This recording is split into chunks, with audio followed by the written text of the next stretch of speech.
মার্কিন প্রেসিডেন্ট নির্বাচনের লড়াই তীব্র হয়ে উঠেছে। প্রতিদ্বন্দ্বী দুই প্রার্থী ডেমোক্রেটিক পার্টির কমলা হ্যারিস ও রিপাবলিকান ডোনাল্ড ট্রাম্পের মধ্যে প্রথম টিভি বিতর্কের আগে বিভিন্ন জরিপেও হাড্ডাহাড্ডি লড়াইয়ের আভাস পাওয়া গেছে।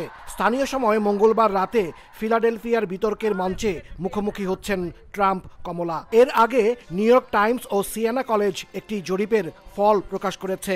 এতে দেখা গেছে পুরো যুক্তরাষ্ট্রের হিসেবে 1 পয়েন্টেরও কম ব্যবধানে কমলার থেকে এগিয়ে আছেন ট্রাম্প। জরিপে 78 বছর বয়সী রিপাবলিকান প্রার্থী ট্রাম্প পেয়েছেন 48 পয়েন্ট আর প্রতিদ্বন্দ্বী কমলার জনসমর্থন 47 পয়েন্ট। অপরদিকে দোদুল্যমান অঙ্গরাজ্য উইসকনসিন, মিশিগান ও পেনসিলভেনিয়ায় সামান্য ব্যবধানে এগিয়ে আছেন 59 বছর বয়সী কমলা।